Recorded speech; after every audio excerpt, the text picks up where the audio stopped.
attaqué. Maître Kangong, comment on en sort? Écoutez, monsieur le député, lorsque j'écoute le président Cabral Libye décrire ce qu'ont vécu nos compatriotes, cela m'a renvoyé très très loin. Ça m'a renvoyé sur des théâtres de guerre civile dans le monde où j'ai eu parfois l'opportunité de me trouver.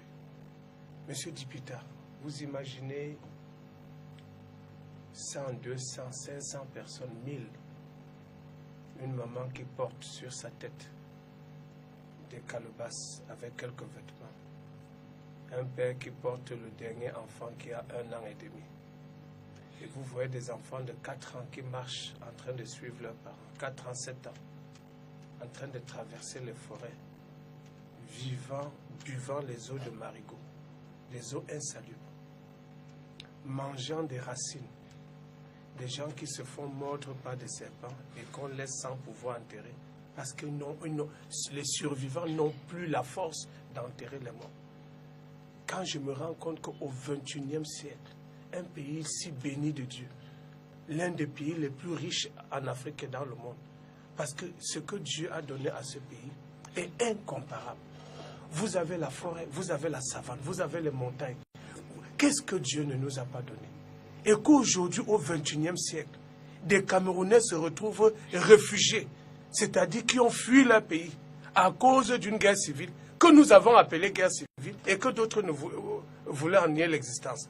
Que nos compatriotes, par milliers, par dizaines de milliers, se retrouvent hors de notre territoire, vivant sous des tentes, avec tout ce que Dieu nous a donné comme richesse, à cause de l'arrogance de quelques-uns, à cause de l'entêtement de certains de leurs dirigeants, à ne pas voir la réalité en face, à tourner en dérision des gens qui viennent apporter des solutions sur des plateaux de télévision. J'ai dit non, c'est criminel. Monsieur, c'est criminel. Ils ont encore soulevé un autre lièvre. Cette histoire d'Ayouk Tabé. Qui est Ayouk Tabé? Que représente-t-il? Pas grand-chose. Ce n'est qu'un élément de tout un maillon, de toute une chaîne. Ça ne va pas dans notre pays. Jusque quand allons-nous rester dans cet état? Si les jeunes avaient au moins suivi ce que M. Cabral Libye leur disait, allez prendre quand même vos cas d'électeurs. La situation est grave, M. Cabral Libye. C'est très grave. Vous n'avez pas été sur des théâtres de guerre. Il faut les voir pour comprendre de quoi il s'agit. Marchant, il n'y a pas de route dans ces zones-là. Dans les zones du Rwanda, ce sont des zones montagneuses où il y a des pistes. Mais dans cette zone-là, il n'y a pas de pistes. C'est dans la forêt que ça se passe. Mais comment on en sort? Comment on en sort? Il faut faire tomber l'orgueil de quelques-uns.